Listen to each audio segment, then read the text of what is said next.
I'm not gonna lie, man. These I was really hoping that these Hasbro Power Rangers figures would not be dope, and they're fucking dope. And Oh I'm my just god. like, Oh, like hush it. Oh, hush it. Anyway.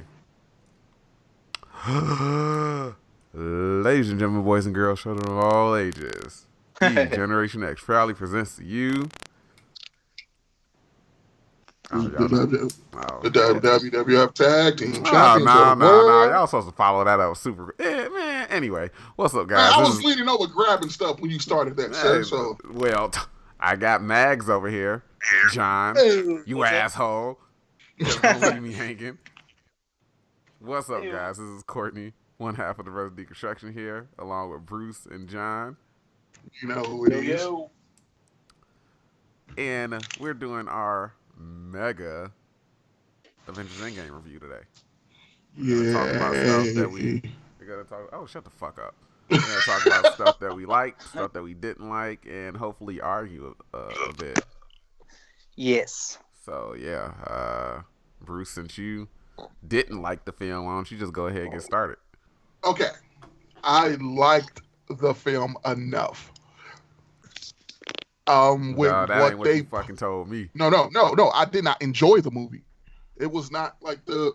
So, the start and everything was fine.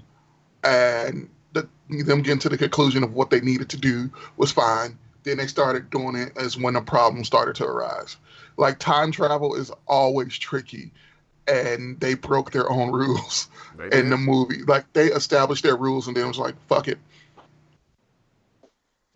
Yeah, yeah. I mean, Max, you got anything to leapfrog on that, or? I mean, okay, it is an awesome movie. Um, it does a lot of fan service because it's the last one and everything like that. But I have to say that for as much fan service as they gave us, um, I mean, if they're talking about like ending everything, like as far as like the shared movie universe kind of thing goes, it kind of just it leaves a lot of plot holes. Like, and not huge plot holes, but just I think that's the thing is anybody who has an issue with the movie, it's the small minor plot holes, but it's just so many. Like, I mean, there's two feelings that I had walking out of this movie. One was like, damn, man, like I can't believe what I just saw. Like, all that, comic book fanboy moments. And then the second thing was just the questions that I had, like, so for a movie that's so final, like, yo, this is it, we're ending it, end the game. You leaving me with all those questions just has me like, wait a minute, like, hold up. So I would say Go that into like detail a little it's not bit. a bad movie.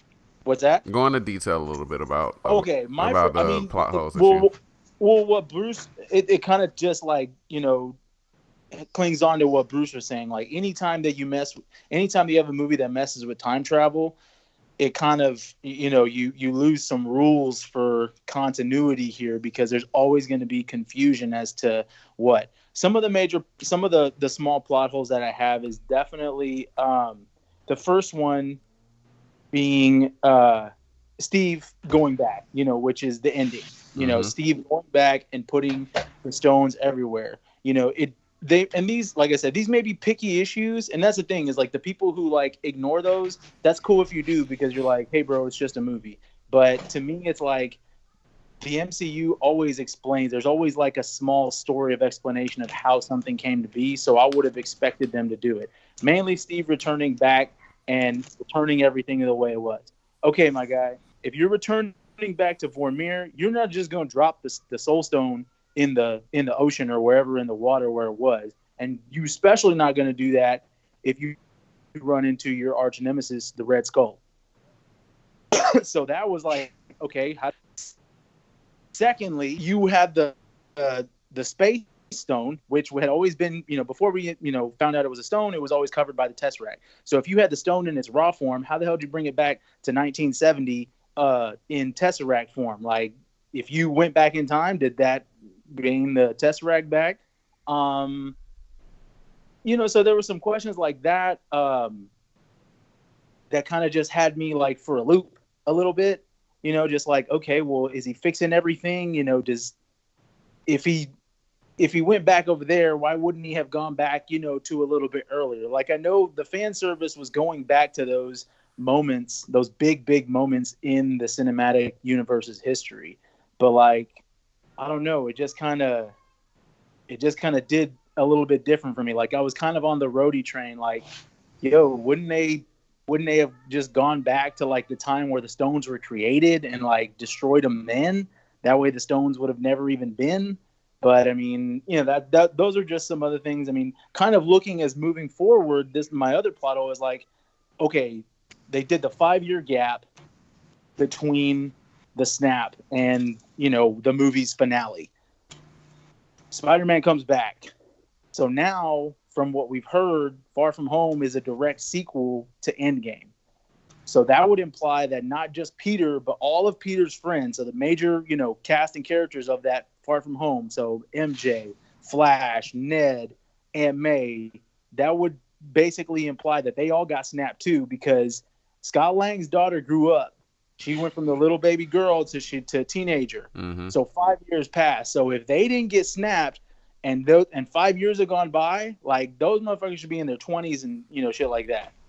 So what do we got here? No, I get what you mean. I think as far as the how did he return like the space stone to the Tesseract and everything like that, I think those are, I don't necessarily think those are plot holes. I think those are little nitpicks and something sure.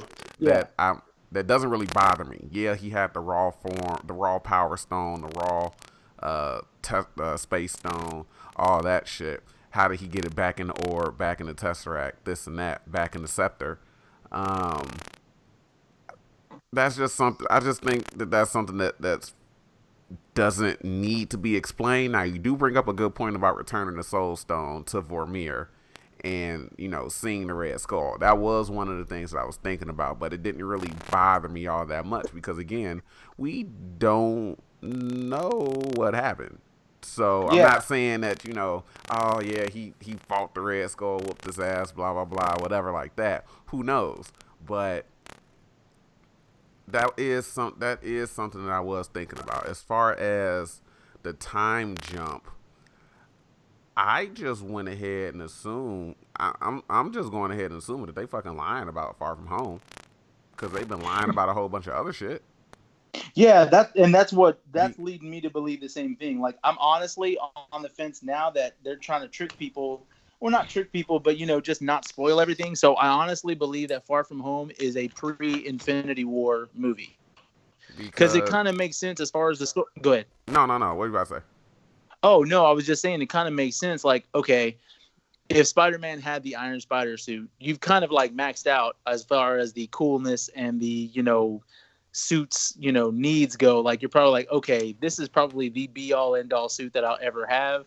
So wouldn't he be wearing something like that? But again, like, it kind of just it does something different with that time jump. Everybody came back in their original kind of form. Like, in their original Hawkeye's state. Family came back. Yeah, exactly. But in their 2018 state. Yeah, but see, that's another reason why, although I'm going in expecting them to just having lied about shit, everybody that was snapped just came back as they were. So even though 5 years had passed, everybody who was snapped wasn't affected by the 5 years. So I'm just going to go ahead and jump out on a limb and say that, those high schoolers were all fucking affected, because they even though it's a cop-out, and I have no idea why my microphone is wigging out right now, even though it's a cop-out, we don't see what happened to them, and we can only go based on what they told us, who got snapped and who didn't. So with the way that Ned and Peter like hugged each other and embraced each other, and a lot of the other students were interacting, I'm I mean, hell, they could have been those may or may not be their classmates from when they got snapped. Like shit may or may not be changed, and they just came back as they are, so they still gotta go through fucking high school because they're still fucking teenagers. Who Sure. knows? Now one of my problems that I did have with the time travel thing, and in my review for the movie that I'm still currently editing, and just in general talking about it with coworkers and shit like that.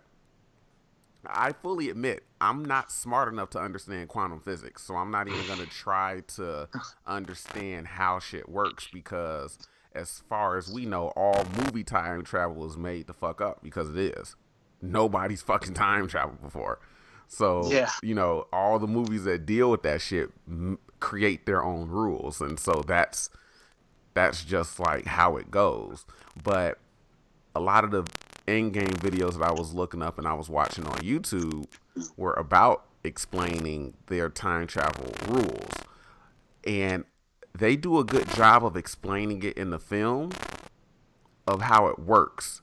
But with Cap coming back, one, in the second viewing, and I didn't really notice it the first time, but in the second viewing I did, Hulk says that Cap missed his jump when he came back. So they brought him back in the 5 seconds. He just didn't come back at that time.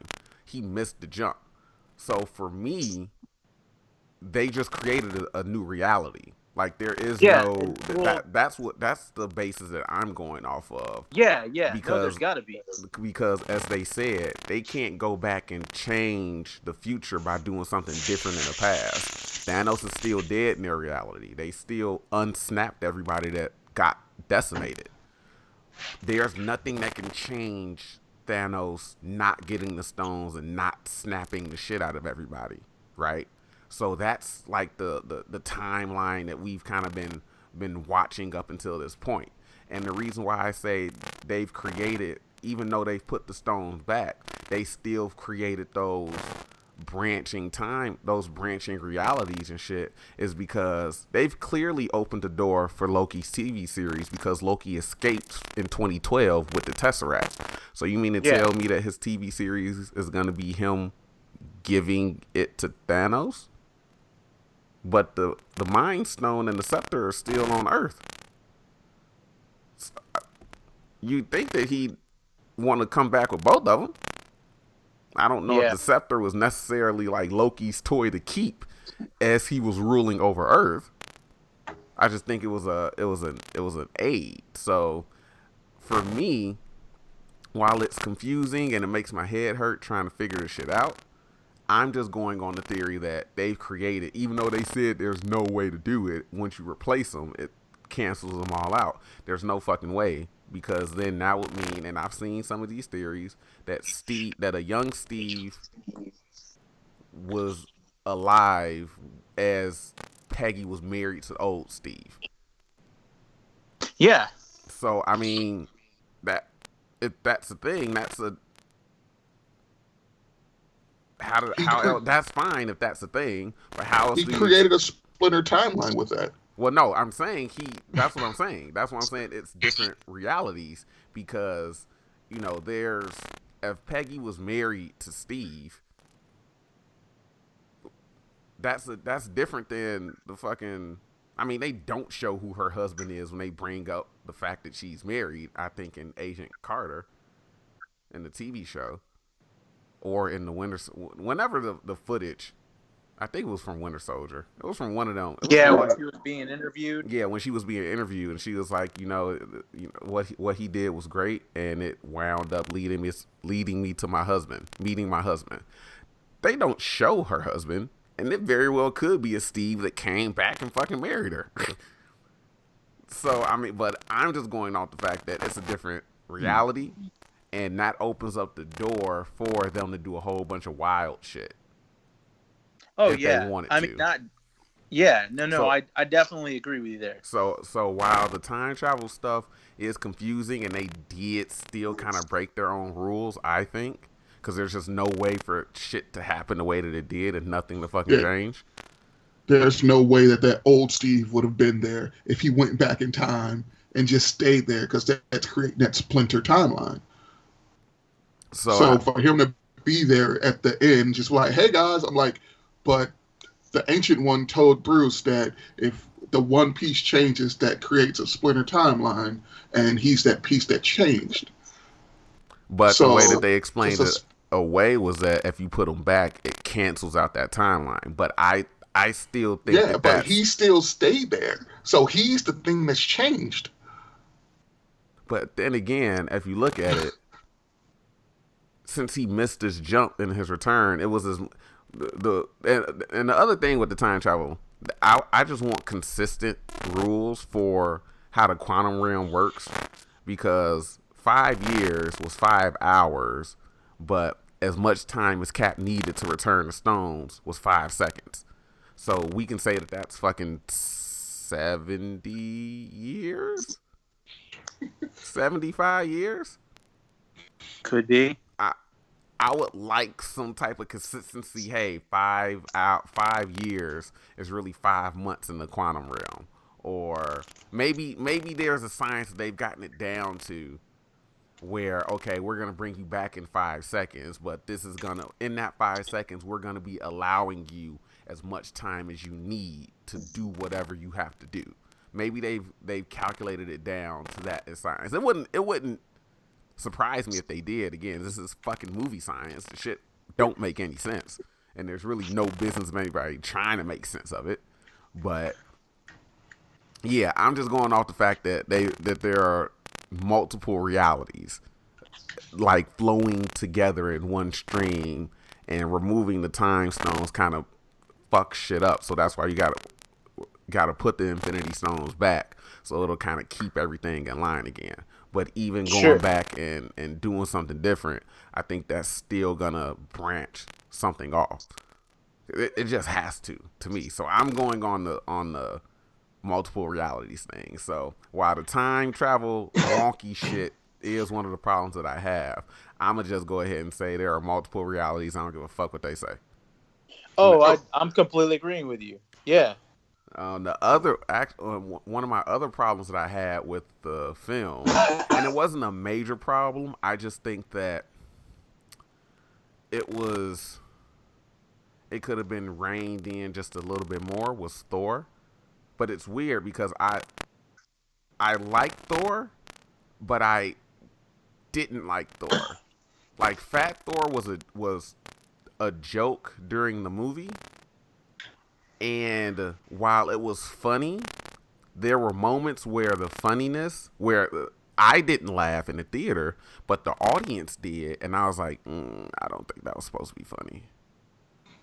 You know, when he's holding out his hand to Valkyrie to handshake, basically making her the ruler of New Asgard, that wasn't supposed to be funny, but because his stomach was in the shot, people laughed at it. I was like, yeah, I don't think you're supposed to be laughing at that.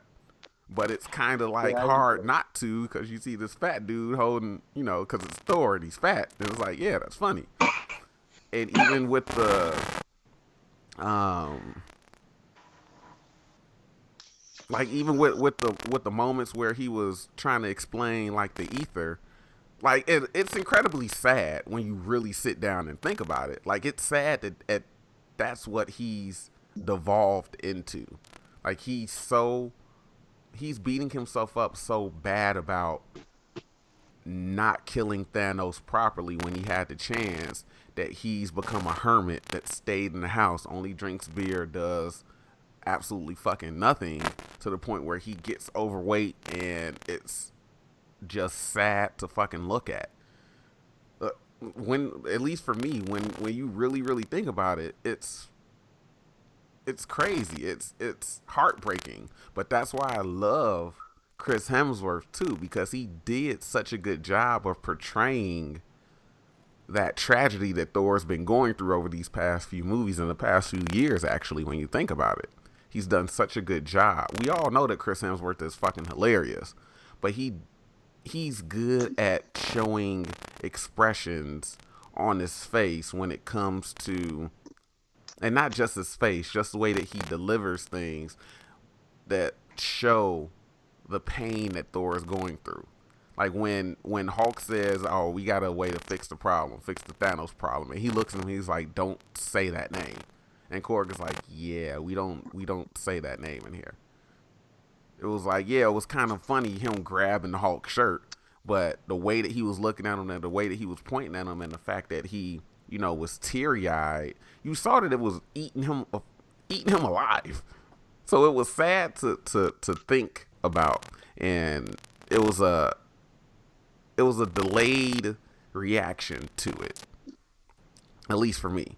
But that was kind of my flip flop wishy-washy thing with Thor. Like, he was too much of a joke, and some of those moments I don't think were supposed to be funny, but they still got a laugh out of the audience.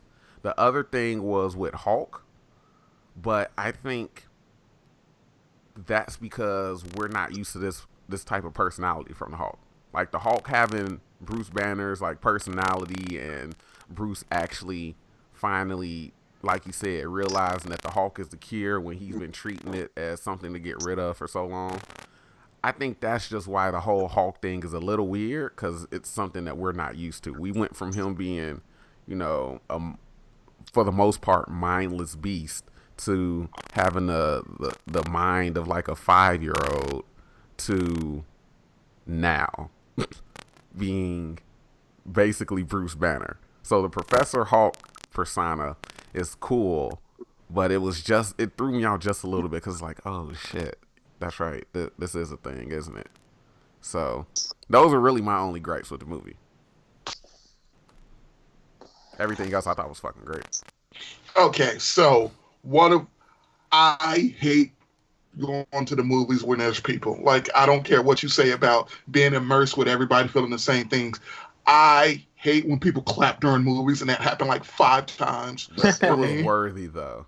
No, it was not. Yes, it was. Like, no. Okay, so when I went to see the Avengers for the first time, we had those 2 things, like 2 scenes where people clapped, and I missed something important because all the clapping was drowning out. I hate that, because it's like, so the scene, like, okay, so the main, the big 3 Avengers fighting Thanos was amazing. Then it falls apart when they bring everybody back. It immediately goes off the rails, and then it's like, it's no longer cohesive. So when you see it, and also Thor brought Mjolnir back. What? What's the problem? He went back in time and brought Mjolnir back. So that Thor from that timeline is missing his fucking hammer. The Cap returned it at the end, but still, like, so, okay. But when you see Mjolnir moving and it goes to Cap, they legit clap for a solid 30 seconds. So this fight and this big scene's going on, and these motherfuckers are clapping in the middle of a movie, not at the end, while it's going on. That takes me out of the movie. To be honest, I don't think that's a knock against the movie. No. That's a knock. That's why I preface this with saying I hate going to the movies with people. Like, when we went to see, excessive clapping is annoying. Like, any clapping that, but I mean, you could say the same thing for laughing. During the first Avengers film, after Hulk fucking batted Loki around like a goddamn pinball, and everybody was laughing at that. Everybody missed him saying "puny God" after that. Yeah, and I didn't catch on to that until later. I get why you're upset. And that was one of the scenes for me when it was clapping. When Hulk did that to Ragdoll Loki, they started clapping, and I missed puny God. Well, shit, I didn't hear puny God because everybody was fucking laughing.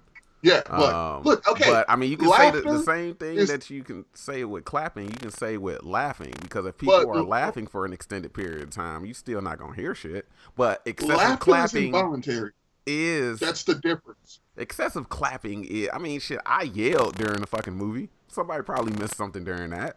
I mean, yelling and all that shit is involuntary too. If a bunch of people just start clapping, I think that doesn't necessarily have to be like, oh, they voluntarily did that. Like, if you're reacting in the moment, laughing can happen, yelling can happen, and you might fucking clap or some shit like that. Nobody involuntarily claps.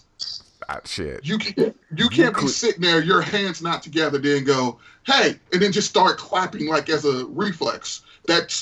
Those don't work the same thing as an ocular something involuntary. Like, so you inaudible, so a cough, a sneeze, a laugh, a cry. Well, somebody cried and I laughed my ass off. So I am guilty as well. Because nothing in this movie made me want to cry. It was legit. The build up to this movie. Infinity War is way better than this movie because you feel the stakes. And then this one is a build to bringing everybody back. And I was like, okay. And then the finality of it does not leave me feeling like, oh man, it seems like just by them not setting anything up afterwards that it's final. But Steve's arc, that was stupid. Like, I can get, like, Natasha and Tony dying. I don't feel shit for it because Tony died not saving anybody, but just snapping. So it was like, hey, I brought these people back. Or I killed all of you people. Okay, now I can just rest. And it was like, all right. Okay, I don't... Like, all the emotion, the weight that should have been at scene was missing. To me, at least, I felt I'm kind of emotional. It's like the only, my emotion lies with which things that will, trigger me for emotions lies if I'm watching something and it has like something involving somebody's father. And which is why I actually don't understand anything of what you're saying. But go on. No. Listen. Which, that's the weight of it. But knowing that his daughter's about to be without a dad, I go, And I'm like, what? So that, I just don't. Because you kind of saw it coming, so the weight of it was missing. But, like, if it was more of a surprise, then I would have been like, oh, shit, her dad's gone. But it's just like, snap, okay, I'm just going to lay here. I'm like, Steve should have been the one who died in battle because he was the only person going toe-to-toe with Thanos for the majority of the time. Like, he took Thor and Iron Man out of that fight quickly, and Steve stood there and got his ass whooped. Steve should have died when everybody came back. Nah. If you're saying that Iron Man, you can see Iron Man being the one dying, people were calling for Steve to die since back in fucking Infinity War. I don't know why they were doing that because obviously we still had Endgame to get through. But Steve would have been too easy of a fucking call to die. I said that Steve, Tony, and Thor were all gonna die in Endgame. But the fact that Steve didn't die and the way that he got to end his run in the franchise, I actually really, really liked because they're all callbacks to. Well, obviously you didn't. You just got done explaining why you didn't. But they were callbacks to everything. These are closing their arcs. It shouldn't be. It shouldn't be Steve dying. It should be Steve going back in time and trying to live the life that he's been talking about. He's been wanting since Age of Ultron.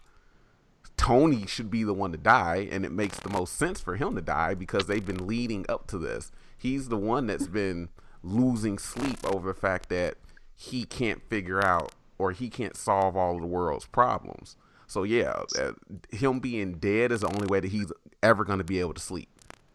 Which I get, but it wasn't executed in a way that was like, okay, it's just, it wasn't I am going to risk my life trying to bring these people back or making it right. It was snap and just laying there. So it was legit anticlimactic because he wasn't involved in that fight as much as he should have been. It was literally Steve until everybody came back. Yeah, but Tony had most of that fight, and I think this movie is. Tony was ever only going to be the proper person to end everything. Like, I don't think that there was precedent for Cap to put on the gauntlet and do whatever. I don't think there was precedent for anybody else really. Now, when Banner puts on the gauntlet to undo the snap, that makes the most sense in the time of the moment because Banner was right. If anything, yeah, the gauntlet had like most of this energy is going to be gamma radiation, so he's going to be the only person that's going to be able to survive it. So he makes sense for the first snap. For the second snap, I wouldn't have seen anybody else putting on a gauntlet and erasing Thanos and his army and everything like that out of existence. It makes the most sense because this is what Tony has been having nightmares about for the past 6. Yeah. Oh shit, I got that right on the first try. 6 years. Like it makes the most sense that he's the one to do it. This is the shit that's been stuck in his damn head for half a decade. So yeah, he's gonna be the person to end that current threat because he's not gonna be able to do anything else until that threat is gone. So that's why it makes sense to me. Yeah. That after leadership, after go for it, John. It made sense. It's just, I don't know. I guess like that was another thing that I think others like maybe had a little bit of an issue with is like, even though it was the last, film, it didn't really mean somebody had to die. But I don't know, like I still would have been okay with that. My whole thing was just some of the little things from the time jump because it's just, and that's, ugh. And now it just gets to a point where like, okay, now nothing is really sacred in the film universe. Like, I mean, like when you add time travel in, like they're trying to explain like that they have their own rules of time travel. But I mean, like every other film that's like come by usually has the same rules of time travel. Like, so it's kind of like, oh, well, because it's the Marvel universe, the minor plot holes that are like, nitpicks that you may have, that makes it all right. Like the other thing that Bruce was talking about, that I guess was different is that I had another small issue with is like, okay, if 2019 Nebula or Nebula Prime, shoots past Nebula from 2014, wouldn't that mean that 2019 Nebula would die too? Like just because like, oh, well, the 2014 version died, even though she's in 2019. So I mean, am I right or am I not right? Like, are you following the rules of time travel here? Like that, I guess that's the thing is like, it seemed like they were trying to make up their own type of rules of time travel because no matter what, like even when Bruce was saying like, yeah, but if I bring the stone back to where it was originally placed, nothing can go wrong. And it's like, but can you? Because I mean, is that even possible? Because if you initially take one out, even for a moment, you have opened up a Pandora's box that cannot be closed again. Like, I don't know. That's just. Well, see, again, I think as far as the time travel stuff goes, I was thinking about that with Nebula as well, but for the like branching stuff, like as far as like there not being anything definitive with what's going on, I mean, Gamora's still dead. We have 2014 Gamora roaming around. She doesn't like fucking Peter Quill. She's fucking disgusted by the fact that she was actually dating this nigga. And I think with the whole Nebula thing, that probably is something that needs a little bit more explaining. But I think when it comes to like bringing like things happening, like that's why I say everything is an alternate reality because there are things that have happened that can that can't not have changed something.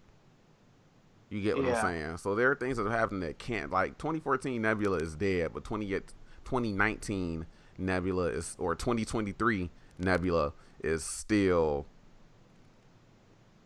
around. And the only explanation that I could think of is because she's probably mostly robotic, but mostly cybernetic or whatever like that. But that's like grasping at straws. But that's why I think it's just like a different reality. Like there really aren't any rules, any fictional time travel rules to follow. Like who wrote the book on this is how time travel is going to work in all fiction? No, I Because mean you're right. everybody breaks their own time travel rules. Yeah. No, you're right. I mean that's what I'm saying, because we are talking about a fictional story mode. It's just like, I don't know. It But just I seems get like, why it bothers you. I understand yeah. that. It But just seems like something that could have been. I don't know. Like I'm going out on a limb saying this, and I'm just saying it right now, just because I'm stuck in the moment. But I think Days of Future Past did it better as far as the time travel, because it didn't have the things were messed up, but I guess, oh man, I don't know. It's I'll take that back. I'm going to agree with you, because within their timeline, it was, we're not sending you back, as we're sending you into your former self, your past self, and you have control over everything. So when you're gone, he remembers nothing that's been going on.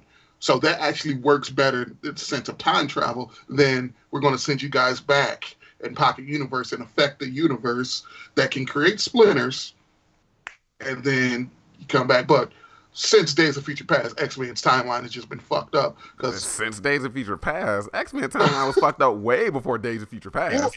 Well, no, I was about to say, because they jumped a decade and these people age a year. That's just stupid. Well, that just goes with semantics of them not planning out the films correctly. But the timeline was way messed up before Days of Future Past rolled around. Well, I mean, with Wolverine Origins, shit didn't line up. Very true. With shit going into the first X-Men movie. So Fox never cared about continuity when it came to their films. But I guess that's the thing. Like, you're talking about a different time. Like, no, you're exactly right. Like the X-Men Fox like timeline was so convoluted and so like, what? These guys met people who, when? Like, because they were adding characters, into the movies, before they were even like characters. Like Gambit wasn't a member of the X-Men yet, and Gambit, met Wolverine. But I guess that was the thing, is to fix it all and patch it all up. Days of Future Past was the perfect scapegoat to use that. They're like, okay, well, we made this other version. So people were like, is this the same version as the real X-Men, or blah, blah, blah. And it was an opportunity for them to fix it and correct it, which they did. But then again, they messed it back up with Apocalypse.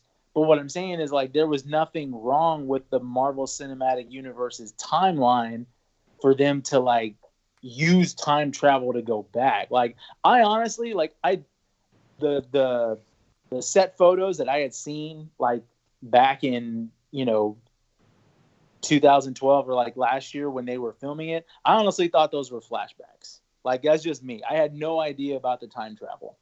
Like, because I just saw pictures of like Chris Hemsworth in the old, like, the Avengers Thor costume, and Loki was back, but I didn't see anything else. And I saw Chris Evans in the 2012 Captain America costume. So I wasn't like, oh, they're using time travel. I did not, know that. When I saw the quantum suits, I was like, okay, are they going to go, look for these guys in the quantum realm, or like, are they going to look for stones in the quantum realm? I didn't think time travel until they started talking about it.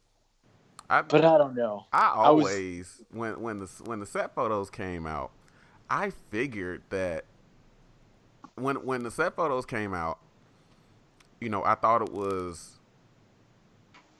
thought it had something to do with time travel, slightly, solely because when the set photos came out, they were still filming. The first Infinity War hadn't come out yet when the set photos came out. This was around like when they were marketing and everything like that. But the fact that Ant-Man was there with them, I was like, okay, either they're pulling some weird time travel stuff, but again, with the Russos or whoever lying to everybody, I figured that they would have been able to, that they would have pulled like the time travel stuff with some type of complicated ass use of Tony's barf technology, by going back to memories at that particular time and somehow harnessing that and using the quantum realm to jump into that moment to change shit. So that's how I thought it would have played out. But this is still kind of similar, but they're not going back to, it wouldn't be like a Days of Future Past sending your consciousness back to your younger self, which in that movie the conduit of that is stupid in and of itself. But I would have thought that they would have done the time travel mechanic that way. But actually jumping into the quantum realm and jumping out at different points, I understand. But the whole, I mean, the time travel thing you can get hung up on because, again, people expect, just like they referenced in a movie, like you expect time travel to be done this way because that's how it's always done in fiction and everything that we've seen so far in media. But it's like, hey, that's not how it works. But for me, I'm like, you're kind of right, but I'm still thinking that y'all fucked some shit up because there's just no way that y'all couldn't have. So that's why the time travel stuff is one of my problems with the film, but it's not one of my major problems, simply because I'm not gonna give myself an aneurysm trying to figure it out, because the simplest answer for me is that, yeah, they still have branching realities that are now kind of, flowing at the same time as their own. So they're just alternate realities now.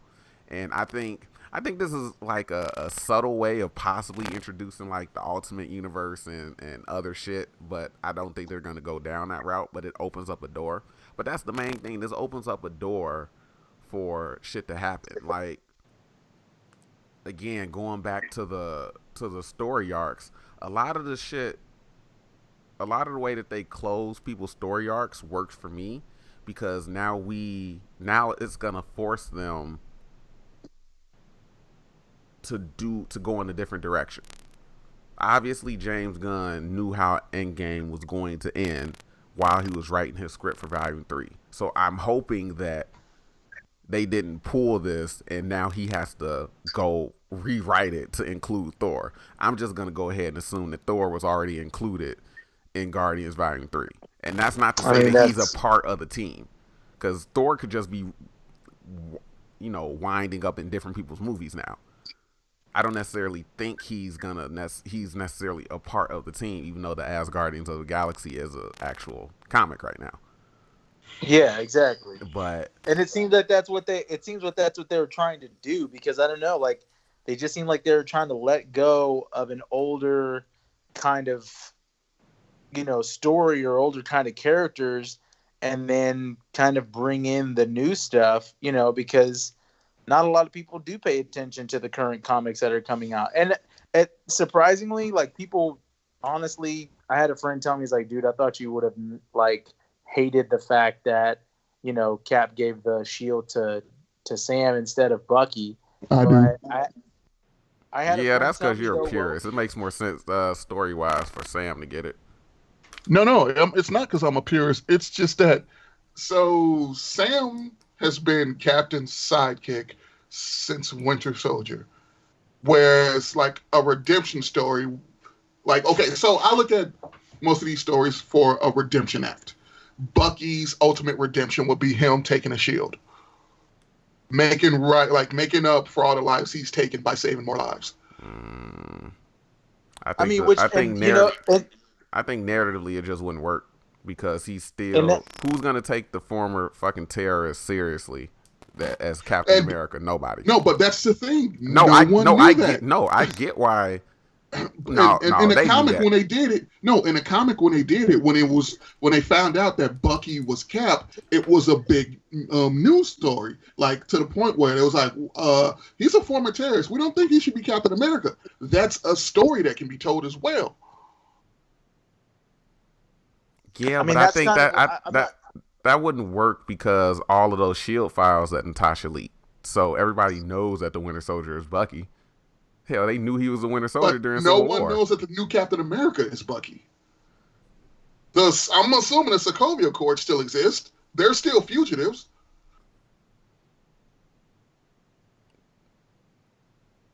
I mean, you still got that isn't wrapped up or maybe wrapped up. I mean, that's kind of another thing is like, fucking Thunderbolt Ross was, fighting these cats for like so long, and then all of a sudden he just shows up to Iron Man's funeral like, yeah, man, I messed up. We need y'all. I mean, But but would you have really wanted Thunderbolt Ross to pull some bullshit at a funeral? Yes. I mean, I wouldn't wanted him to pull some bullshit. I mean, it would have just made, honestly, to me, it would have made more sense if he didn't show up. But even then, I can agree with that. But like him pulling some bullshit at the funeral, like, oh no, I don't think he would have done that, and I don't think that would have been even good for the story. I just think that, I mean, that whole scene, while that was a funeral, that you already kind of saw the intent of what that scene was. The scene was to show you, like, look at all these people that have been in the Marvel universe with Tony. Like, it went, like, you even went all the way back to the kid who, Harley from Iron Man 3. Yeah, Harley, which from apparently Iron a Man lot of 3. people don't recognize. Like, he Yeah, looks the people fucking don't same. even He's just remember like because 6'4". like, it took me a while. exactly. I was like, who the hell's that random kid? I was like, oh. Yeah, like, man, I caught the shit. Then again, I love Iron Man 3. So it was one of those things where you're just like, oh, okay, so that, that's that. So cool, and then like for Nick to be all the way in the back, like I would have expected Nick to be like front and center. Nah, you know how Nick is. He too fucking cool for all that shit. But I mean, it just, there were just some things like looking back on it now, because the way Nick that probably got the funeral procession together. He probably got everybody that was there. Yeah. Also, this movie has made me hate Captain Marvel more in hindsight. It felt like it was going to be more important than that fucking post-credit scene than it actually was. She wasn't in this fucking movie at all. Oh, I didn't fall for that trick. I saw Captain Marvel because I wanted to see how it held up as a film. Oh, no. Yeah.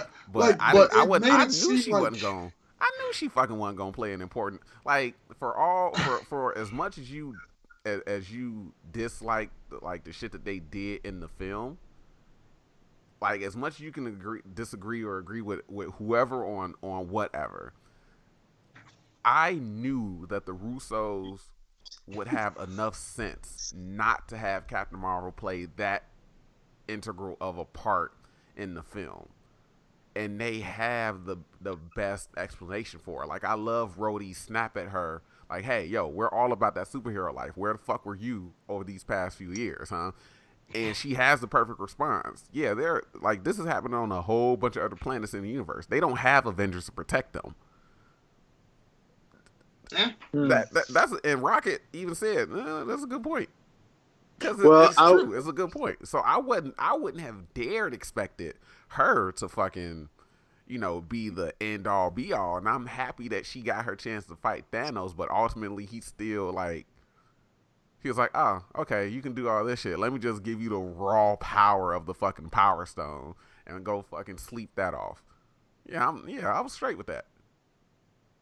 I'll go ahead and I'll say that I actually preferred it. Like, the way I look at Captain Marvel and a lot of these second generation or the new crew that's coming up, to me, I liked her better in this movie than I liked her in her own movie. I liked her better in this movie, but I still don't like Brie Larson as a character.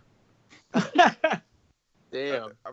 It's just the truth. Like, early on in the acting scenes, again, it comes down to her delivery and her enthusiasm and the way that she says her lines. Again, this is coming. I don't know shit about shit when it comes to acting. I'm not a professional trained actor, but as a person watching a film, I like people's delivery and how they sound in a moment. The best thing that she did in the film was when they told her, when she came back, destroyed the fucking whatever, the Dark Star, what the Aster, whatever the name of Thanos' ship is. When she came back and Tony was like, "Hey, we need an assist," and she went to go get the gauntlet from Peter, and Peter was like, "Hey, I'm Peter Parker." She's like, "Hey, Peter Parker, you got something for me?" That was the best delivery that she's had in this and in fucking her own movie.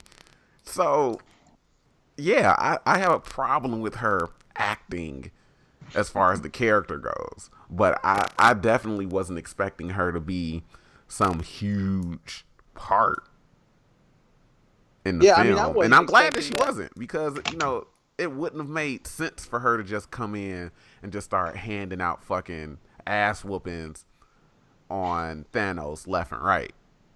No, yeah, No, she you're comes. right. Yeah, if she's supposed to be like super, super powerful, which she fucking wasn't in this film. Clearly, they nerfed her back a bit, which the Russos are really, really good for doing. But yeah, she's that one like X factor that's gonna give you a bit of an edge. So yeah, you got Peter activating full lethal mode on the Iron Spider suit, but he's still gonna get fucking overrun by Outriders. So yeah, you need some help. Can't nobody else get to the gauntlet. He's getting cornered by the fucking firebombing that Thanos is doing. So yeah, you got somebody that she's Captain Marvel is the literal ship destroyer of the MCU. She is that game changer. Hey, you got somebody firebombing the shit out of the battle. Yo, Carol, go over there and handle that. That's gonna give you a bit of breathing room to get something done. So she's that. It's like, okay, yeah, give her the gauntlet. She can at least charge straight through it. And she almost ran straight past Thanos. Obviously, she had help from the A Force, but and he. I mean, that's essentially what it was. Um, True. and I actually didn't hate the scene. I thought it was fucking pretty cool. But Neither did I. the fact that it was like, and Peter, the way that it was set up, I think it was perfectly executed. Peter just like, look, I don't know what's so special about you. Go ahead. I don't know how you're gonna get through all that, and then all the ladies walking up saying, no, she got back up, and then the best thing about it, and the reason why I didn't hate it, is because Scarlet Witch stood out the most. Because She did do work. she I mean, she was the reason why the place started getting fucking firebombed. yeah. She was literally about to rip this nigga in half, True. and he was like, "No, drop it." But the troops, just do it. And it's like, oh, Yeah. okay. Well, there he goes, firebomb and everything again. Because she was finna rip this nigga heart out like she did Ultron. Yeah, Like, that is one thing that you do not want. You do not want an angry Wanda Maximoff coming after you. Yeah, that was actually really, really. I mean, like I said, like for characters that I didn't really care about, like they did a good job there. Like they really, really did, because I was just like, whoa, like they're making some some other characters that I don't really give a damn about, making them real badass, and she was one of them. Like she came in, no fear, no no padded nothing, like no walking up. He's like, I don't even know you. He's like, oh, you will. Like Right, you about to exactly. find out. That was the best line and comeback in the film. Like, he took Exactly. everything from me. To be honest, I don't even know you. Oh, that's fine. You will. It's Yeah, like, yeah. You like, oh, finna find out. right. Like, oh, that's totally fine. You're going to. Yeah. That was total. But Look, that was great. and Like, then of course, like that's the only thing. She was one of the ones, like after all those people were that he was fighting, that he was whooping their ass, like because he wasn't struggling. right. He I definitely mean he wasn't was. struggling. Yeah, and that going to that, I actually will say that was also really, really good of them to do. Like they showed this dude's power level without the gauntlet, because there's a lot of fans that think that he's just powerful because he has the Yeah, gauntlet. He's like, exactly. no, man. Like, no. This, Thanos whooped Hulk's ass without using the Power Stone for a reason. People think yeah, that he was using the exactly. Power Stone, but it was like, no, it wasn't glowing at all. Yeah, Thanos has hands. yeah, I don't know why you guys would think anything differently. But yeah, you're right. They did a really, really good job of showing his power level and what he can fight off and what he can endure.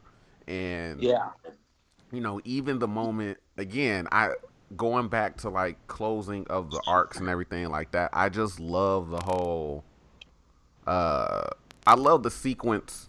Again, I love the third act battle but I specifically love the sequence of Thanos getting the upper hand on Thor and him burying Stormbreaker in the Thor's chest, and Oh Cap man. Cap wielding Mjolnir and then yo-yoing it off Thanos' fucking forehead with the shield. That's one of the Yeah. best sequences I've ever fucking seen. Cause you like if you think about it, you wouldn't think that Cap would do that. Like if you really think about it, yeah, because they've set shit up. In the first Avengers, when Cap and Thor were fighting, Thor came down with the hammer, Cap blocked it, it blew down like a quarter mile of fucking trees. Age of Ultron, they used that to tear through the fucking tanks of the of that Hydra cell that they were going after. So it makes sense that he would do that, but in that moment, you wouldn't think that Cap would throw Mjolnir and throw the shield, call it back, and then just start bouncing it off shit. You wouldn't think that he would start doing that. So the fact that that's what he was doing, I was like, wait, what? Can we chill the fuck out for a minute? I'm trying to process what the fuck he doing. Right. So I thought that was a really good moment. But overall, I mean, I think shit. Most of this has been like what problems that we have and going back and forth, disagreeing or agreeing or whatever like that. What was liked about the film? Oh, like I said, I liked the great portion of the movie. Like, it had me engaged up until everybody came back. So all of a sudden it's like, oh, fuck this. I don't call this Avengers Endgame. I call this Clint Barton Endgame because he was the star of this fucking movie in my eyes. Clint got everything he has deserved since the inception of this franchise in this movie. I really would have wanted. Again, I've been calling for this for fucking ever since everybody started like dissing Hawkeye because of the Avengers film, which is funny because people were shitting on Hawkeye like all throughout like the first Avengers film and this and that, but nobody ever started shitting on Black Widow until like she popped up in the trailer for this film shooting at a target with her gun. And they were like, what is that gun going to do against Thanos? And I'm like, why are y'all just now shitting on Black Widow? When y'all should have been shitting on her with Hawkeye way back when. Like, she's always had guns and stun batons. Y'all ain't never said shit then. Like, why is Hawkeye the one get... Because, look, I'm a really... Like, Matt Fraction's run on Hawkeye is fucking amazing. But I'm also... Phenomenal. I love what they do, what Mark Millar does with Hawkeye in the Ultimates, because there's a scene where he gets ambushed in his house and they kill his wife and his kids, but they tranquilize him in the kitchen, and he tells them, he basically tells them, you guys are fucking idiots. Y'all shouldn't have taken me down in the kitchen. And he literally starts throwing spoons, knives, and forks at people. Ultimate Hawkeye is Bullseye, is what I'm saying. Because even later on, when they're interrogating him, again, he tells the doctor or the guy that's doing the interrogation, you really should have taken my finger, like you messed up leaving my fingernails in, and started popping his fingernails into the guy's fucking throat. I was like, they need a scene in the MCU of Hawkeye getting cornered and just going ape shit with any and everything around him. I need that. But this was a really good send-off for him as well, because on one end, I like that moment between Barton and Romanoff when they're fighting over who's going to sacrifice himself for the Soul Stone. Because on one end, you just know it's got to be Hawkeye. He doesn't, at that moment, he doesn't have anything to lose. He's already lost everything. Yeah. Even though they're fighting for the opportunity to undo it, it's, look, when you bring my family back, tell them I love them. This has to get done, because it's a flip of what Black Widow went through with him. She said in The Winter Soldier, I believe, Barton was sent to kill me, but he made a different call. Yep. He saw what I've done and what I became, the monster that I became. So now it's the reverse of that. Hawkeye's lost everything. He's become this fucking crazy ass vigilante, carving up drug deal or gang members and cartel members and all this shit. Bad people who survived the snap. and he's in a dark place. He doesn't want anybody to see him like that, especially not his fucking family. So yeah, it makes sense that Hawkeye should have been the one to jump off the cliff. But it makes sense that Natasha is the one who called an audible and did it instead. Because at the end of the day, yeah, the Avengers are our only family. This is basically her wiping out all the red in her ledger. Yeah. Like for good. So it makes sense that she was the one to do that. But yeah, Hawkeye got the retirement that he deserved. I'm not expecting Hawkeye to pop up again in any MCU film unless it's like a fucking prequel or something like that. But Hawkeye got a good end. Again, I like Steve and Tony's like closure of their arcs. I like where Hulk is at. I like where Thor is at because it opens up possibilities now. Like not Thor. Hulk is handicapped now. Like nobody is thinking about that. Hulk is fucking handicapped. I don't see him getting better anytime soon.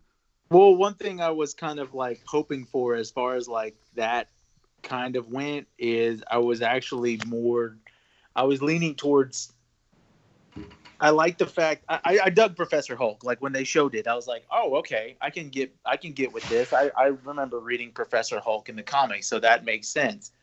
But I was really hoping for like not his arm to be like messed up after the gauntlet the way it was, but I was really waiting for like a moment for him to like be like, okay, whatever I've been doing, like they need Hulk right now. Like they don't need like 50-50. actually let the Hulk out.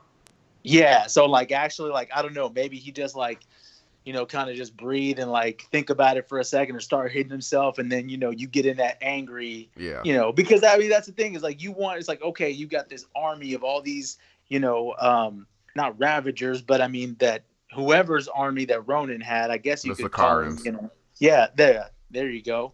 So, or anybody, like all the Leviathan and the Chitauri, but like, man, you wanted to see Hulk just go crazy on them again. Like that would have been some good fan service. But the fan service that we got with him lifting up the fucking building was fucking great.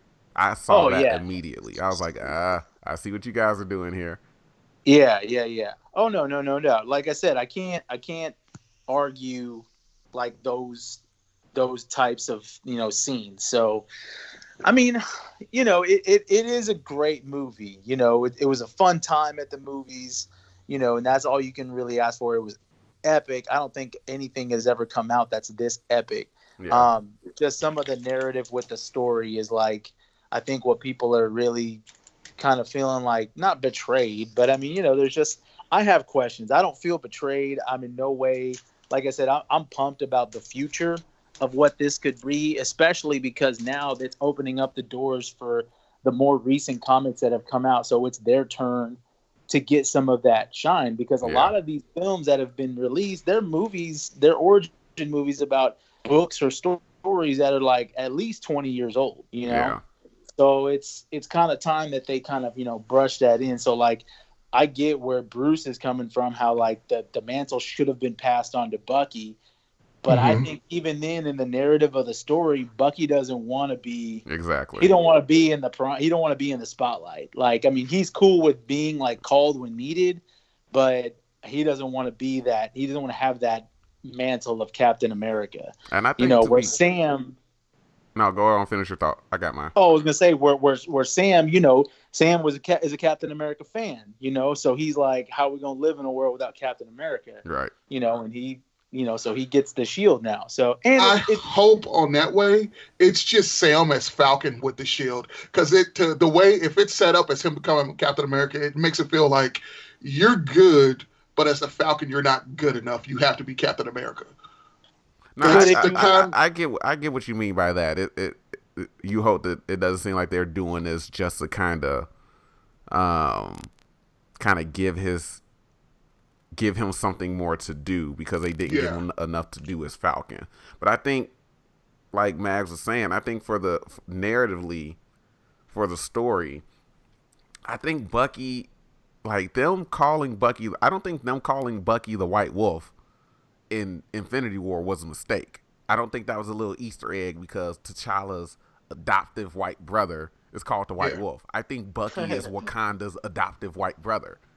Yeah. I think that's why they were calling him White Wolf. I think he's adopted that White Wolf moniker now. So I wouldn't be surprised if Bucky is in Black Panther 2 going forward. And trying to redeem himself that way. But right now, I agree. He doesn't want to be Captain America, and he, fully acknowledges Sam. He encourages Sam to take it. It's like, yeah, I know I'm supposed to get it first, but go ahead. He's not in that space, and he's doing. And I think I saw somebody mention it was a theory or something like that where they're trying to bring more recognition to Falcon because Captain America, everybody knows. Mostly everybody knows who fucking Winter Soldier is. Not a whole lot of people know about Falcon. So hopefully him being the shield and being the guy with the shield is okay. Let's see what this guy can do. Well, and like you were saying, it does. It's kind of crazy. Bruce mentioned, kind of that thing like we don't think you can live up to it, but that's, I guess, where the opportunity lies. Is like he's probably. I mean, you could make a movie of that about like, okay, these you are just big got shoes the to fucking shield. fill. Yeah, these are big shoes to fill. What am I going to do? Or like, what's going to come up? Can I do this or anything like that? And it just goes back to the representation because everybody, I know people flipped their lid about Black Panther. So now you're going to have, those same kids that, walked out of the movie theater that were like, man, now we have a superhero and we have, something that we can really embrace.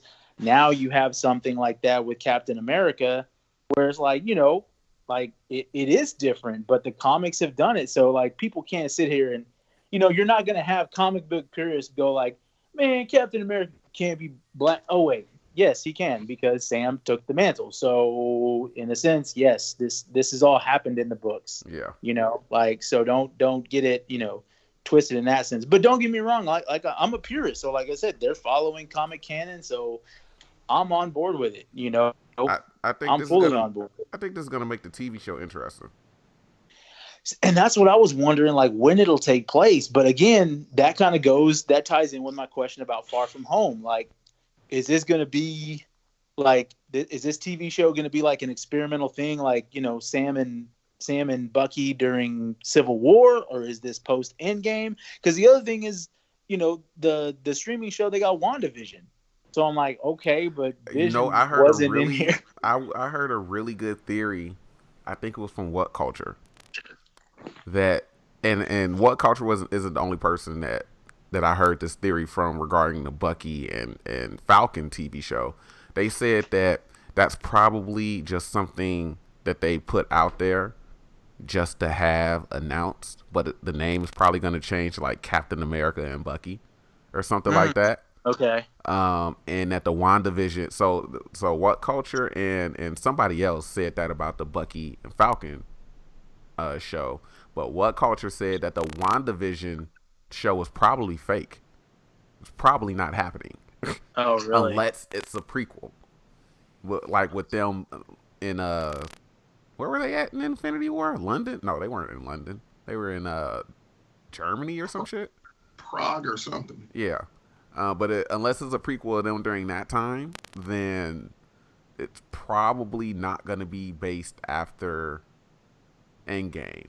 Unless, that theory that people have been talking about, Shuri possibly having some remnants of Vision uploaded somewhere while she was trying to remove the Mind Stone are true, which they can do.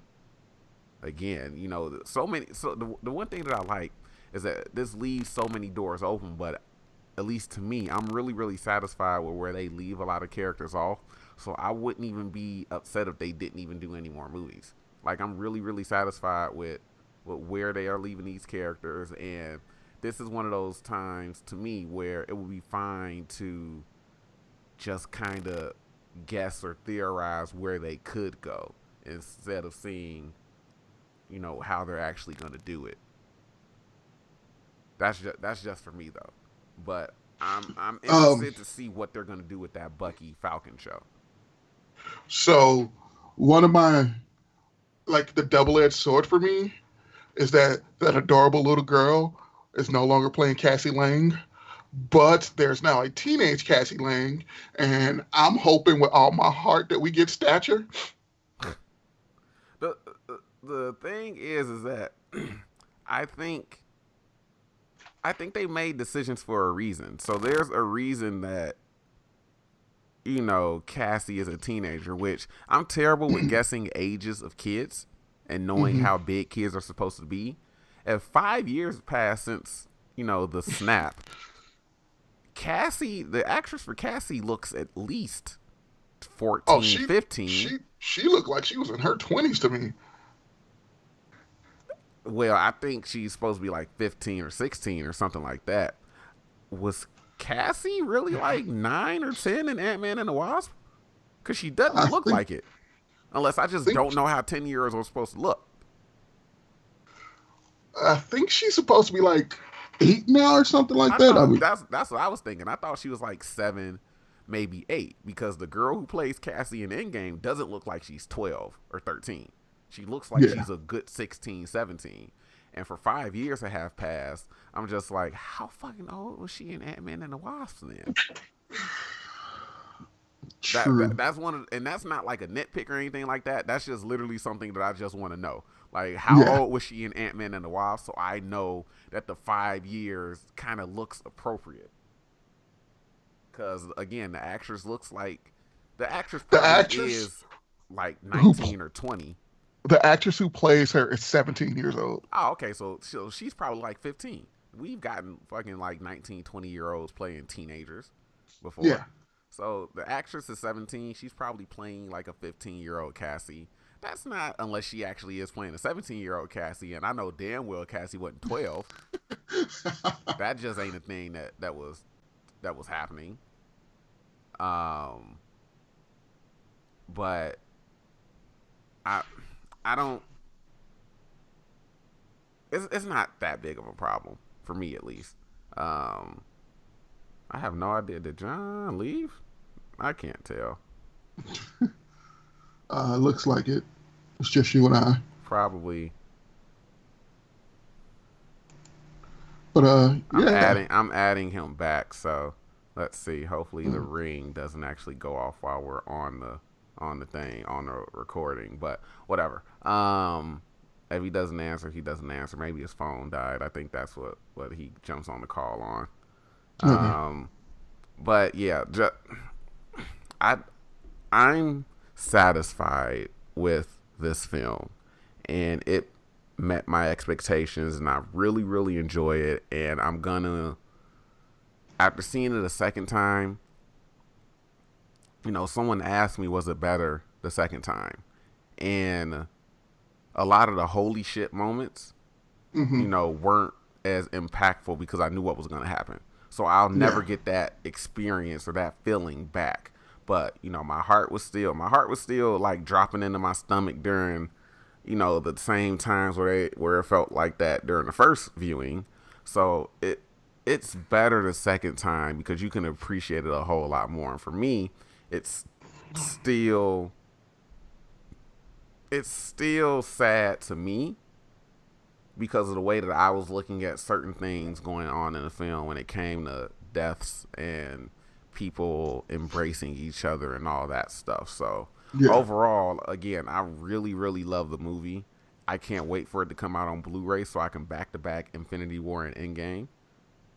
I am probably, so like our last podcast, I said I was going to go see this movie like to try to break my Age of Ultron record. That's no longer standing.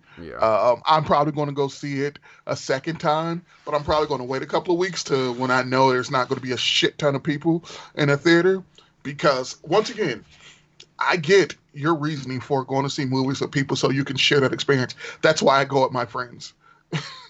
But just the general public no one knows how to act in movie theaters anymore, and that it takes me out. Like the scene that you were talking about of Cap yo-yoing. Yeah.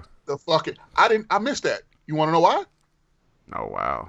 everybody was clapping, and I'm sitting there like, can you be quiet so we can finish the movie? Like, I'm literally yelling in the theater, I'm trying to watch this, you're taking me out of this. So the immersion of having random people, it's the same thing why I saw fucking Yawn of Justice twice. Yeah. Like the second time I saw it, I was the only person in the theater, and I was like, okay, it wasn't the atmosphere that made this movie terrible. So hopefully I can enjoy it more than I did. Like I still have my surface problems with it. I want to go see it again and see if that just goes away with me just being able to enjoy it by myself. So like yeah, so I want to see it again just for my personal stake because this is probably a better movie than I give it credit for. I mean, it's an enjoyable movie. It's a solid movie. It is not a groundbreaking movie like it should have been. Yeah, Outside of the 3 hour run. I think the theater experience factors a lot into how you enjoy a film, or how a person enjoys a film.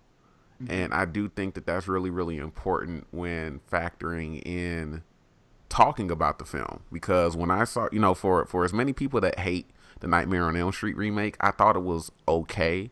But I also didn't have a great experience when I went to the theater because that came out in 2010. I was still in school. I went with one of my friends. A whole bunch of other, students went as well.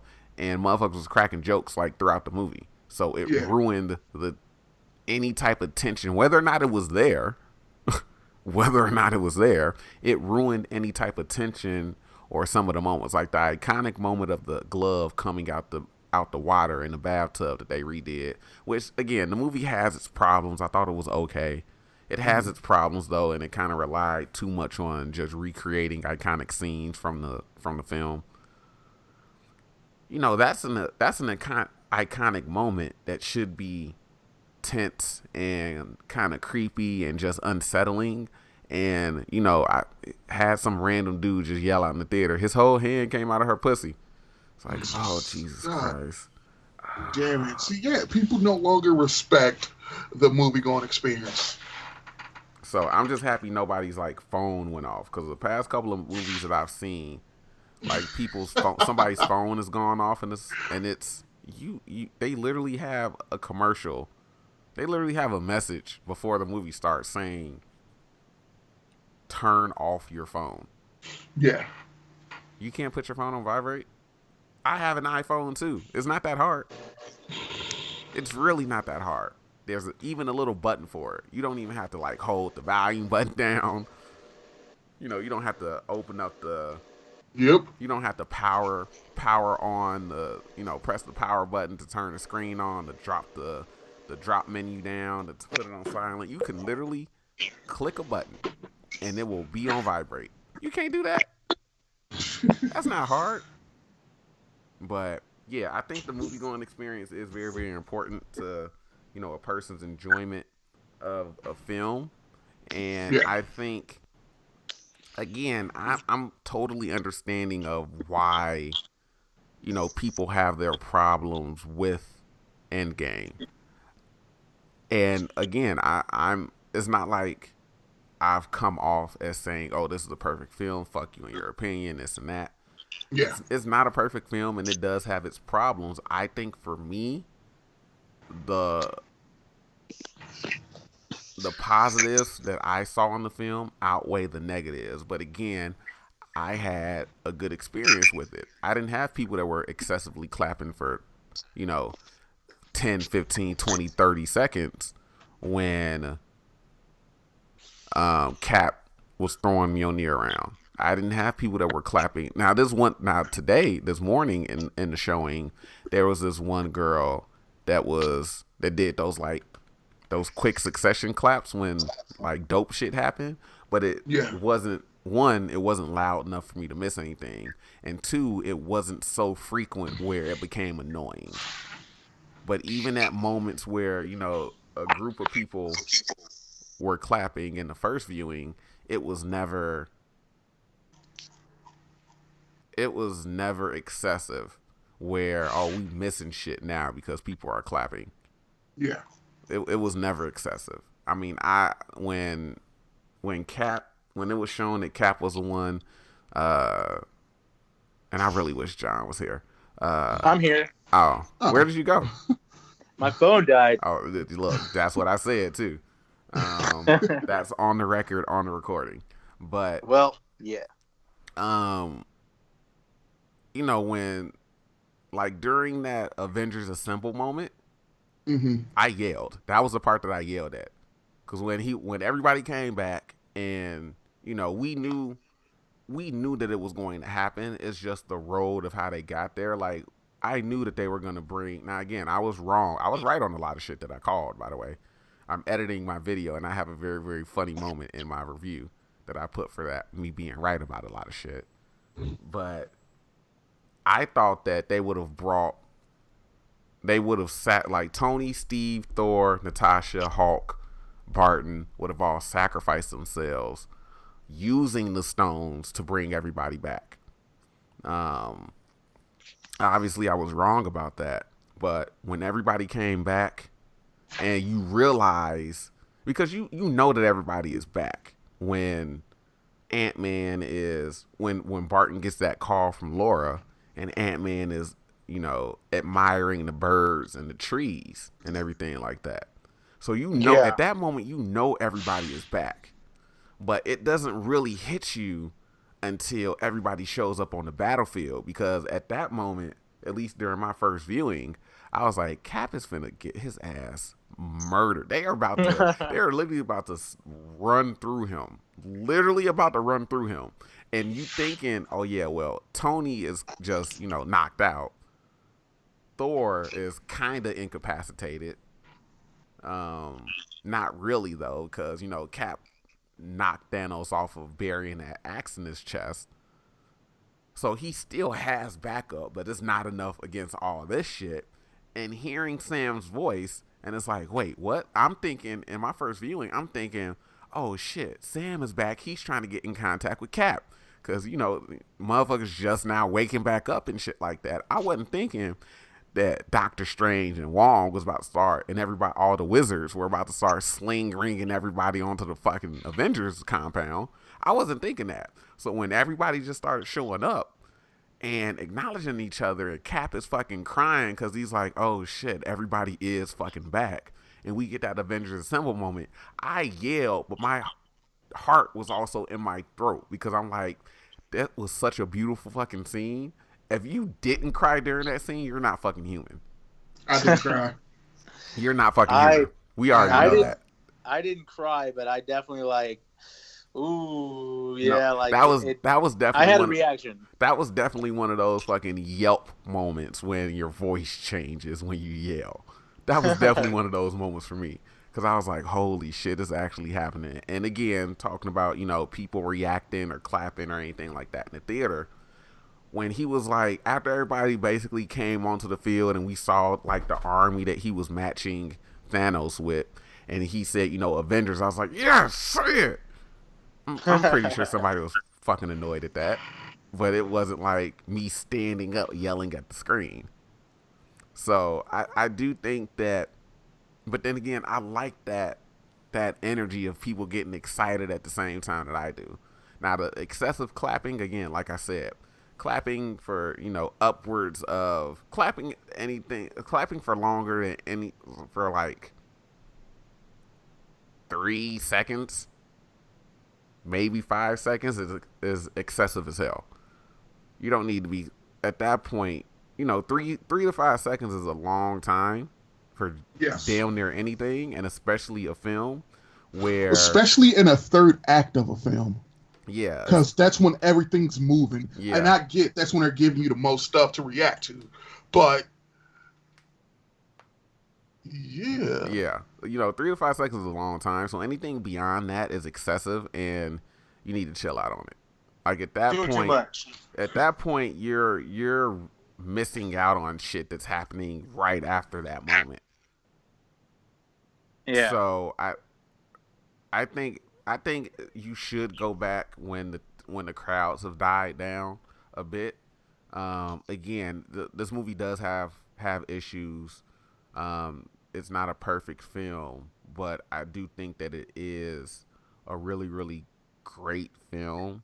And, for somebody to enjoy it, if you need to have perfect conditions of going to see it when there are only like three other people in the theater with you, you're not going to have one person laughing isn't going to, block what you can hear, block the dialogue from what you can hear.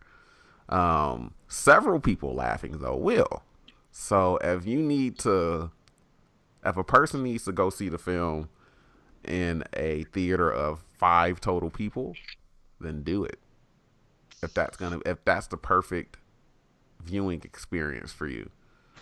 But the movie definitely needs to be seen, and I'm hoping I'm not gonna be salty if it doesn't, but I'm hoping that it jumps into the $2 billion club, and beats Avatar. But I wouldn't be surprised if it doesn't.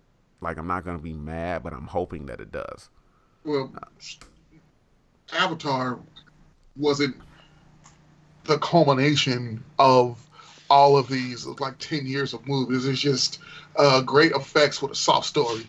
This was the culmination of a story, which I wanted to destroy that movie.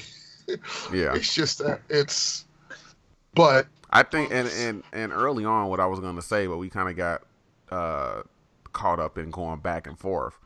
I do think that your viewing experience probably tainted your reaction to it a little bit more than usual. Yeah. And what I was gonna say earlier is that I think you're way more annoyed at what that your experience in the theater than the actual film, which is understandable. Some of my gripes, like, still that Captain America ending legit goes against his character, and it was a cop out. Like, that still stands to me. Yeah, no. Like I said, I think you're annoyed a whole lot more. Oh yeah. From the experience than the actual movie. But I've already disagreed with you thinking that's a cop out. I've already said why I don't think it is. So there's no need to go back over that. But I do think that the annoyance from people ruining the film for you is holding a lot of weight when judging the film right now as we're talking about it. So seeing it again when there's not a whole lot of people in it is probably better. And then you have time to think about the movie until you see it again. And then after you do see it again, you have time in that moment to kind of really sit back and gather your feelings and your thoughts on it. Like, my hope now is that we get our channel big enough that we can get a screener's copy, so I don't have to watch a movie with anyone ever again. Oh, Jesus Christ. I mean, no one cares. I wouldn't say no to that. Look, I would not say no to that. I like seeing stuff. I mean, I'm. You work at a theater. I do like seeing stuff, but yeah, I don't know. You work at a theater. You can just go. You can just go in when it's been in theaters for fucking 2 months already, and only one person has showed up. You can go stand in the fucking aisle and watch the film. Although I doubt you want to stand for 3 hours. Yeah, no, I'm about to get my my third viewing in Wednesday. I'm taking my niece and nephew, so I want to that's another thing. It's kind of the same thing I did with Shazam. I want to see what other people think about it. Like, now it's more like, okay, what did you think about it, or what did you think about it? But I'm sure the kids, they're not going to be as like hard on the decisions that were made. They're just wanting to see a good movie, but. So far it kind of seems like divided to me. Just the people that I've like talked to, as far as the choices that they made, because some people are like, man, I didn't like this. Like, some people went as far as to like not liking Fat Thor, which I did not like Fat Thor, but like, him being fat, I guess that was just like a no pun intended, but like sugar on top, to what they were trying to convey, which was like that he's depressed, Right, So exactly. like when you depressed, you gonna fucking eat and Yeah. gain weight and all that shit. So I mean that's kind of like their way of doing it. I mean, I'd much rather what y'all were talking about it before my phone died about Clint really being this was his movie, but I agree. Like this dude had like a great arc. He started the movie and he was an integral part. Like he didn't have the funny like let me run into somebody, kind of scene when he needed to get his specific stone. Like I legit, like I didn't want to touch on y'all's conversation when y'all were talking about it, but I legit almost like when I first saw it because his like jump. Like his run and jump was slow mo. I was like, nah, man. I was like, don't do it, man. Yeah. Like don't let them kill my boy. And then all of a sudden, Nat grabs him. So it's like, yes. So like it kind of knew because I mean I'm not a big Black Widow fan. That scene did give me some feels, but they gave me feels because of Clint because he did Jeremy Renner did a good job, like because he's like, man, don't do this. Yeah. He didn't want her to die, so I felt more bad for him. I didn't feel bad for Black Widow. Like I was like, oh, that's cool. She could die. It's cool. I ain't gonna suffer through that one. The couple that we went with last night, though, the wife was like really crying. Like I could hear her sniffling. I was like, what's she mad for? She ain't even. She just shoots guns. She don't have power. Like I was just. Actually, I said that while you're like when your phone was dead, I was talking about how people were shitting on Clint. Early on from like the first Avengers movie, and people just started shitting on Nat like during the promotional material for Endgame when she was shooting guns and shit like that. And I was saying, why is that just now happening when she's been doing that since the first Avengers film? So, but yeah, I think for me, again, the way that I was looking, just touching up on like the emotional shit, for me looking at a lot of the stuff that was going on, it hit me differently just because, you knew that this was the end, and just seeing the way that Morgan Stark doesn't have her dad now. And the fact that like that on top of itself is already like an emotional trigger, but then the actual video message that Tony sent, leaving her a message, was like, damn. Like, not only does she not have her dad, like, he sends a message to everybody and then ends it. He's talking to her when he says, I love you 3000. And it's like, damn, he left her a message and everything, too. So that, and seeing Tony actually being elated at Peter coming back. Because that was cool. That's kind of his, like, surrogate son. Yeah. He's a father figure to Peter, and he wants Peter to be the best he can be, and he wants Peter to do the best and do right and continue to do good. So, having what are you about to say? Go ahead. No, go ahead. Finish. No, I was like, so having that moment was emotional as well. So just a lot of the other emotional moments were just like people reacting, like even when Tony came back with Pepper. And Pepper saw him. It was like, damn, like she really we forget that she was really left at a state where he was going up into space, and she was flipping the fuck out. Like, what? No, what are you doing? Come back! And she didn't know what happened. For all we knew, especially on the news with Wanda and Vision, he went missing. So seeing them embrace each other and everything was emotional. Seeing her finally tell him, like, hey, we're going to be okay. You can rest now. Seeing a lot of that other stuff was emotional for me just because it's like, well, damn, they're tying it back. And this arc, like a lot of people's arcs came full circle. But what were you about to say? No, I was saying like it was very cool. Like kind of what I touched on earlier about like how they reverted to a lot of the modern comics, like a lot of the nods that were there, because that kind of that hologram that he had, that was very reminiscent of the hologram that he leaves for Ironheart for Riri. Yeah. So like that, it looked exactly like that. And then Cap's the little Hail Hydra moment from a couple years ago. So everyone was like, I love that moment because it subverted my expectations. I thought Cap was finna fuck all of them up in that elevator again.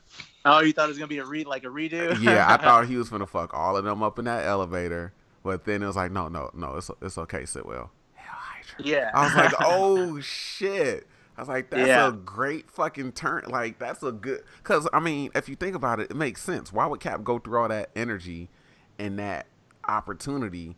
Like, it's like playing a stealth game, like Metal Gear Solid or Splinter Cell, where you can go loud, but it will be better to do something stealthily. Like, why go in? Why play Hitman going around guns blazing when it's probably going to cause way more trouble trying to get through the level versus just easing your way out of it? So why make a whole bunch of noise and cause a scene whooping these niggas ass in the elevator again when you can just spare that fucking opportunity and just be like, hell Hydra, and then just walk out that bitch?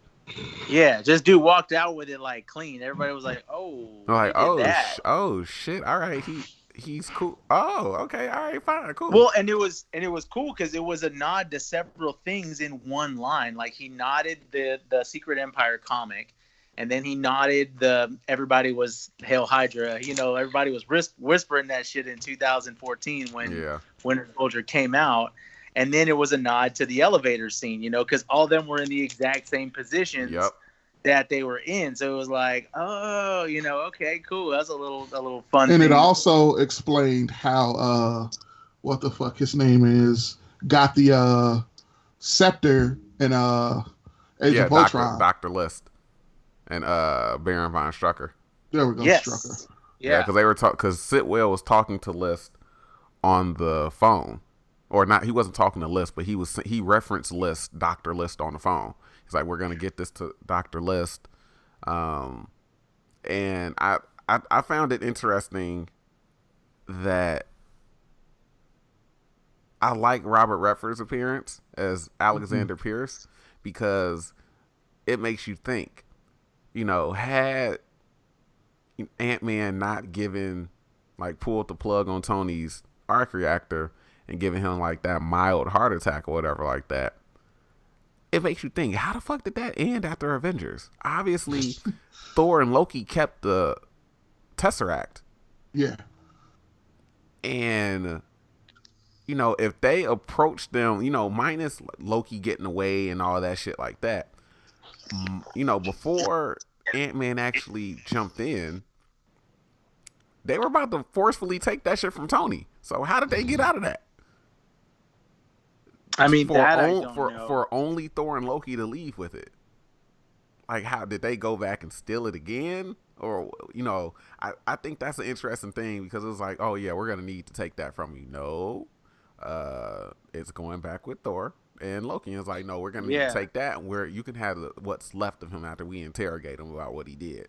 And it's like, how did they walk out of that if they were literally about to forcefully take it from Tony before that all that other shit happened? So I think that was a interesting thing that we didn't really get to see, but we didn't really need to see. That's just some shit that I want to know what happened. Okay, now I'm going to go into my idiotic stuff that just bothered me for no reason, but just in thinking about it in hindsight is funny. So one of my the things that I said in the movie, I was like, man, traffic must be a breeze now. And then they go like 5 years later and all those cars still stuck in the road. Nobody just went is like, let me start moving shit so my commute's a little bit better. Come on. Thanos did us a glorious gift and you're wasting it. What's funny about that is that somebody moved Scott Lang's ex-con truck into storage, but nobody moved the other cars. True. Like, where, like, were they on the parking? Like, where was the ex-con truck at the? Oh, they were like they were in a bridge somewhere. They were like at the. Thought they were like on a bridge. Parking lot. Yeah, were they at like a parking garage or something like that? And then, you know, like how the hell did it get to the damn storage facility? Because I remember them being in some type of parking garage. So, and they were at the top of a parking garage at that. They made the joke about this is what our because I remember the joke, like, this is like the big lab we had and this is what we're using now. Yeah. But yeah, come on, move some cars so I can get to work a little bit faster. Shit, if you going to work. Right? I mean, But yeah, I think overall, like the film is great, and I've already gushed about it here, and I've gushed about it on my review, which I'm still I think editing. it's adequate, not great, but I can see why people will think it's great. They have hearts. I just liked a lot of the emotional shit. There's a funny moment about that in my review too. I'm not gonna spoil it here though. Just plugging everything. Go. Like, isn't this going to come out after the review, so you can spoil it? Um, it is, but if people, for some god forsaken reason, listen to the podcast before watching the review, um, I don't want to give it away. Makes sense. So yeah. But yeah, that's all I've said about the film. I fucking love it, and I can't wait to back it with Infinity War once it comes out on home video, Oh man, which that's should gonna be in be fucking August. could be a good time. But I want to know Damn, you what this think it's gonna fucking. come out in August? Most of the films don't take a long time to come out on Blu-ray. Like Yeah, that's Infinity War true. came out on Blu-ray in what, like September? That's true. Yeah, it's been out for a minute. So I mean, Damn. Infinity War didn't come out on home video. Obviously, they come out on digital like a month before the home video release. Yeah. But the home video release was, if we're going by the digital release had to have been like sometime in August. Yeah, Um, it was definitely like 3 or 4 months after, because that's how long it takes, I guess, these days. Like yeah. at least 3 months. And actually, you know what? No, it was sooner than that because I bought Infinity War on my copy of Infinity War that I bought at PMC in August. And it was on home. It was on digital video in like July. Damn. Yeah. Okay. So I'm expecting this to have the same type of turnaround. I'm expecting this to probably come out on digital, early July, and then it'll probably come out on Blu-ray, home video, in August. So yeah, I can't wait to back this shit. This is a 5.5 hour epic. Fuck it. Spend half my damn day watching the Infinity Saga. I will have no regrets. But yeah, so yeah, that's all I've said. That's all I got to say. I'm gonna see it a bunch more fucking times. So Naturally. yeah, because I'm a glutton for pain or emotional trauma. I think I have a problem. Hey, Lord. you can't talk about being a glutton for pain when I will willingly watch Fantastic Four, the first one, whenever it's on TV. Yeah, but will you watch the one with the Silver Surfer though that we saw in the theater? Yes, I will. I'd watch that one. That was the first heartbreak I've ever had at a comic book movie in the theater. Shit was fucking trash. Trash is all hell. Oh my god! And you know what's more? Wait, before we end, not to talk about Fantastic Four, we're still talking about fucking Fox. Or did Sony own Fantastic Four? No, it was Fox. No, it's Fox. Do you know that earlier today it was confirmed that Dark Phoenix is going to be 2 hours and 40 fucking minutes? What? It's going to sit through damn near 3 hours of Dark Phoenix. Not I, said Courtney. The only 3 hours of Dark Phoenix that I will sit through is from X-Men animated series. Look. And that was like a 4-episode arc. So that was literally not even. Because those episodes are 20 minutes. I'll even throw in the Phoenix Saga because they did it correctly. People just assume that it's Dark Phoenix right out the bat, not when it's not. That movie gonna be so fucking trash. I literally tweeted that during the fucking trailer both times, Friday and today. I was like, this movie gonna be so fucking trash. Like they really pulling out all the stops for these trailers. I was like, wait, Are they getting the entity right of the Phoenix? And then everything just was like, we're sort of getting it right, but we don't care. Look at all this bullshit we're doing. I'm like, But the funny thing is, it don't even make sense. Again, Fox ain't never gave a fuck about continuity, but it don't make sense because at the end of Apocalypse, which was the '80s, she starts showing Phoenix type powers. 10 years later in the '90s, during Dark Phoenix, she gets the Phoenix power. What type of fucking sense is that? I'm positive that nobody in that fucking studio watched them movies before making the next one. I'll believe it. Like, But, how much money did it make? All right, let's keep going. but yeah, so a little sidetrack real quick about Dark Phoenix. This is supposed to be almost 3 hours. But yeah, so I'm gonna try. Damn, I keep dropping my fucking phone. Yeah, I've said everything that I've said. I'm gonna go see the movie a whole bunch of times. Bruce and John have said everything that they've said. I'm gonna try to get this up probably on Wednesday, either Tuesday or Wednesday. I still have to edit my review. I wanted to get it out sometime today, but I mean, shit, I was fucking should have went to sleep. I should have went to sleep, to be completely fucking honest. I went to bed at like 7 when I got home from work and got out the shower. I woke up at fucking 10:30 to go to the movies by 11:30. And I've been up since. So I probably need to take a fucking nap. My viewing got out at 3 this morning. Got home. We talked about it with the roommates, went to sleep, woke up at 3 p.m. today. Jesus. That must be nice. I think it was mostly rage sleep because of my experience last night. Oh. But yeah, so I probably need to go to sleep, but apparently I'm being invited out to play pool at Dave and Buster's, so I might make an appearance. All right, then you do that. Nice. So yeah, I don't go out much, but I guess I gotta take my chances here and there. But yeah, so I'm gonna try to get this up at some point. Probably I'm gonna aim for Tuesday, even though I think Wednesday is the day that I normally upload the podcast episodes. But I'm gonna try to get this up Tuesday. And I'm going to try to get my review up for tomorrow. One of my associates is like, all right, I'm going to be expecting it on Sunday. And I was like, it's either going to be Sunday or Monday. Shut up. So, yeah. Yeah, we'll get up with you guys later. I don't know when the fucking what the next podcast is going to be about or when. Probably a couple of weeks. Got to see what's going on in the news as far as movies are concerned and what movies are going to be coming out. I honestly don't care about no fucking other movie coming out in the next couple of weeks unless it's John Wick. Because I think that's supposed to be coming out soon. I mean, I'm not going to lie, man. That Detective Pikachu trailer, it's got me. Look, the only thing I like about the Detective Pikachu trailer is the fact that Mewtwo shows up and he looks so fucking gangster.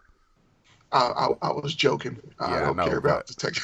Yeah, I know, but I'm just saying. The only thing that I care about that trailer is like Mewtwo just blowing through that fucking Pikachu float and just like posing. It's like, yeah, that's the guy right there. But yeah. Yeah, other than that, I don't really have any interest in any other films besides Endgame and I guess John Wick. So I kind of want to see Gemini Man. You know what? I do too. You know what? That trailer looks really, really interesting, and I know I keep getting fucking sidetracked, but I hate the fact that they gave young Will Smith that Independence Day ass fade. I hate that they gave him that fucking hair. Like, you can't have young Will Smith. And one, the CGI on him looks a little weird, but it's mostly I think good. it's just because it's not finished. Yeah, that's probably it. Speaking of de-aging CGI, the CGI on Michael Douglas looked a little weird on young Hank Pym in the 70s. And not only that, just while you're on that, they could have done a way better job on that Ant-Man helmet. Like, they made that look rinky-dink. I think that was the point. I guess. I was just like, man. I was like, hey, it's the prototype Ant-Man helmet. Because, really, that helmet wasn't going to work anyway. Because, from what we learned in the Ant-Man films, like, you need, like, an encapsulating helmet so shit doesn't happen. You're not exposed to the Pym particles directly and shit like that. So I get why, that helmet was so fucking big and rinky-dink and looked like a fucking costume helmet. I So think I know why young Hank Pym looked weird to you. why? Or young. Okay, so with the first Ant-Man, they just grabbed his look from Wall Street because you have like a visual representation of what young Michael Douglas looked like at around that time. Like they just took his appearance from the 80s. Mm-hmm. With this one, there's like, we're gonna give you like super long 70s hair, and I was like, is there anything to back up Michael Douglas looking like this? That probably is why it looked weird. Because I was like, that looks nothing like a Michael Douglas I've seen before. Yeah, Nah, I can see not that. at all. I can see that, but yeah, my Gemini Man looks really, really interesting, but I just hate like the CGI on young Will Smith kind of looks weird, and I just hate that they gave him that fucking fade. I don't. It's just something about it. It's like, did y'all really have to give him the Independence Day fade? Y'all couldn't have given That's him not this. even an. That's not even an Independence Day fade. Like, that's more like a fucking that's a Fresh Prince fade. Like, Nah, No, the Fresh Prince fade was higher. That's 6 degrees of separation. Look it up.